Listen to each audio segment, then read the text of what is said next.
السلام علیکم۔ پاؤں کے اور ہاتھوں کے ناخنوں کی خوبصورتی کے لیے نسخہ پیش کرتا ہوں۔ بعض لوگوں کے ناخن بھدے بھی ہوتے ہیں، گندے بھی ہوتے ہیں، جو بھی ہیں، لیکن وہ کسی حد تک ایسا ہوتا ہے کہ بعض لوگ ناخنوں کاٹتے نہیں، خصوصاً پاؤں کی طرف توجہ نہیں دیتے، اتنے برے لگتے ہیں، اور یہ شیطانی کام ہوتا ہے، رزق کی کمی ہوتی ہے۔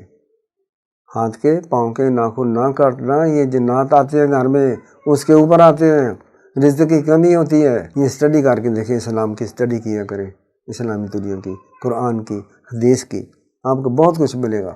تفاسیر پڑھا کریں، یہ چھوڑیں، یہ دیوبندی کی ہے، بریلوی کی ہے، فلاں کی ہے، فلاں کی، کوئی بھی تفسیر پڑھیں، آپ کو رہنمائی ملے گی، بہت ساری اچھی چیزیں ملیں گی، دین کی، دنیا کی۔ ہم نے تو بتانا ہی چھوڑ دیا قرآن پاک کا، ترجمہ ہی چھوڑ دیا، کہتے ترجمہ نہ پڑھو گمراہ ہو جاؤ گے، استغفر اللہ۔ ٹھیک ہے، تو ناخنوں کی خوبصورتی کے لیے یہ ہے کہ اگر گریپ فروٹ کا موسم ہے تو اس کی کاشیں جو ہیں یہ اپنے پورے ہاتھوں پر بھی، پاؤں پر بھی، ناخنوں پر بھی، اور کم از کم 10 منٹ ہلکے ہلکے مساج کیا کریں، ناخن کاٹ لیں پھر مساج کریں۔ ٹھیک ہے، اس کے بعد ان کو دھونے اور گیلے گیلوں پر روغن زیتون مل لیا کریں۔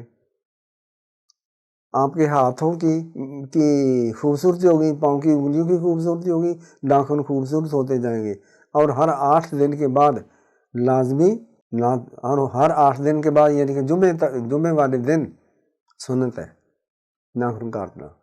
ٹھیک ہے، اور پھر تیل لگا لیا کریں۔ میں نے تو یہاں تک نبی کریم محترم حضرت فاطمہ زہرا رضی اللہ عنہ کہ بابا جی حسنین کریمین کے نانا جان صلی اللہ علیہ وآلہ وسلم کا فرمان مبارک خود پڑا ہے کہ یہ جو ہمارے ناخنوں کی کوڑے ہیں تینوں طرف سے، اس کی بھی صفائی کیا کریں۔ آپ اکثر بندے عورتیں آپ دیکھتے ہوں گے یہ ناخنوں کی صفائی نہیں کرتے، ان کوڑوں کی صفائی نہیں کرتے، زیادہ لیڈیز ہیں تو وہ تھپ لیتی ہیں، وہ نیل پالش، وضو نہیں ہوتا اس پہ، جب تک نیل پالش نہیں اترے گی وضو نہیں ہوتا، ان کا نام مکمل ہے، نماز نہیں ہوگی۔ ٹھیک ہے، تو یہ نسخہ میں نے جو بتایا ہے یہ کریں ناخنوں کی خوبصورتی کا۔ السلام علیکم۔